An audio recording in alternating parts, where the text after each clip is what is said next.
Everybody, and welcome back to the channel. It's your girl Lori, and I want to talk to you about having a successful morning. That's right, successful morning. And here's the key. Successful mornings start the night before. Always, always, always. So you're thinking of, and this is where micro goals are going to come into play. Go to episode 37 of my podcast, and you'll hear it. It's on micro goaling, and just kind of like an update on that is like we understand that like this is the end game of what we're seeking. But if you're looking at that big result, like I was saying before, you want to be action oriented, not results oriented. It's great to know that this is what the end goal is, but you're going to have to do those meticulous baby steps and take them down to bite-sized pieces, 10 minutes, 15 minutes, whatever you need to do. You just start. You don't need to clean the whole room. Maybe it's just a shelf. You don't need to clean the whole kitchen. Maybe it's just a drawer. Well, this is going to come massively into play for your morning routine. Okay. So one thing to do is you have to know, and I've said this in a podcast, lean into what your shortcomings are. I love them. Don't judge yourself. Don't complain about them. Don't get angry about yourself. Know where you are struggling and really lean into it and take away what decisions that you have to make, because it's going to be decision fatigue. You're going to come into a massive, like, again, and I've said this before, if I ask you, hey, if we're in Los Angeles, if we're in Beijing, and I go, where do you want to eat? Well, that's a lot to ask. Like, there's 7,000 restaurants. But if I say to you, do you want to go to Ruby Tuesdays or Chili's? I've taken that down. So you want to do the same thing with what you're going to need in the morning. So here's some ideas for you. Number one, on Sunday or whatever your Sunday is, I want you to structure what the week is within reason. Wiggle room is going to have to be there. You can have a plan, but your plan is not the plan. Okay, your plan is not the plan. You can have all the plan A's you want, plan B, C, D, and E, and something can go down and none of those plans can work. So you're going to have to be okay with it not being something that is like it's this or that. Okay, so you want to, for the most part, say, okay, this is what my week structure looks like. Okay, build in time for your food, build it like lunch, build in time for, like, even if you know you take a lunch at noon, write it in your schedule. Hard write it in a pen in your schedule. Stick to it. Just because you're like, oh, well, I need to bang this out, and if it's on your schedule, do that. Don't feel like you need to finish a project. If you start it and that time is up, go to the next thing. Everything doesn't have to be done. So when you do that on Sunday, or your version of Sunday, it starts to help. Now, the night before, whatever night, Monday, Tuesday, Friday, Saturday, doesn't matter, okay? Whatever night before, let's say you have a workout day, okay, in the morning. Lay out your stuff. I don't care if you are living right beside your workout clothes. Put them where you can see them, fall on them, stumble on them, whatever you need to do, okay? Put them where you can see them, where you don't have to guess what are you going to wear. Don't have to grab out of the sock drawer one of 500 pairs of socks. So now know that you want to build in that you time, okay? Build in that you time somewhere, preferably in the morning, but sometimes if your mornings are like, if you have to be at work like 5:30, like do it in the evening, even if you're tired. Remember, we don't care how you feel. Because if you're worrying about feeling it and feeling motivated, you may never do it. Okay. So I want you to allow yourself to say, okay, this is what I'm doing, and take it another step. Don't just say, I'm going to the gym. Well, what are you doing at the gym? You're doing back and biceps? What exercises are you doing? You're doing chest and triceps? What exercises are you doing? Take away your decision fatigue. Okay. So the night before, when you're doing your data dump journal or you're prepping for the next day, make it easy. Know what it is that you're going to do in the morning. I have like a Nespresso thingy, so you don't really have to put coffee in it. But if you have a coffee maker and maybe you're not grabbing Dunkin' in the morning, set that thing, make it ready. Make everything easier on yourself. The problem that you run into with not just morning routines, any routine, is you wait and you wait and you wait again until the 11th hour. And then you're like, oh man, I got to do this. Well, that's not going to serve your best and highest good, not even a little bit. It is going to stress you out and it's going to feel overwhelming. And now you're going to be flustered. And now the morning is going to suck.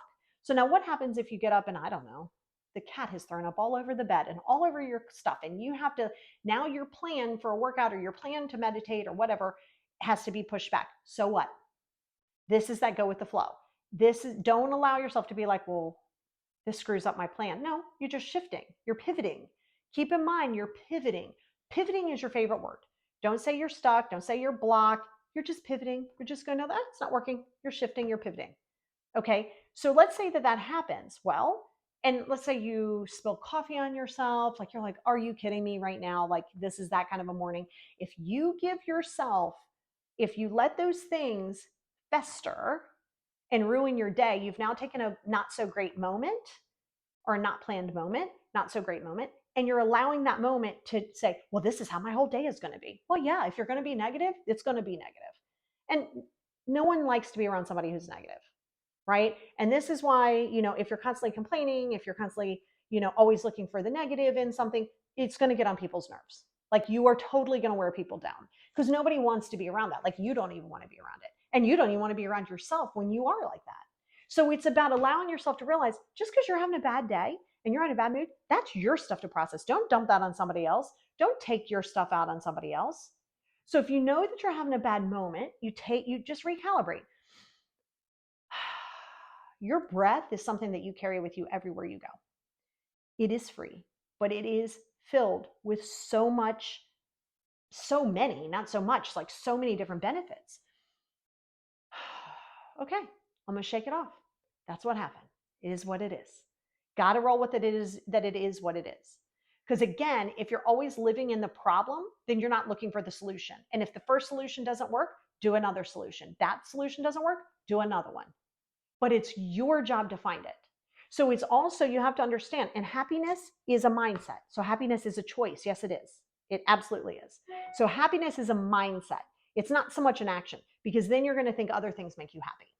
Other things can bring you joy, but they're not going to make you happy. That has to come from here. And if they do make you happy, it's short term. Or you're like, if I do this, this would make me happy. If I had that job, it'll make me happy. If I lost this weight, it'd make me happy. Stop. You're going to constantly chase it. You're going to constantly keep fetching it. Hard pass. Hard pass.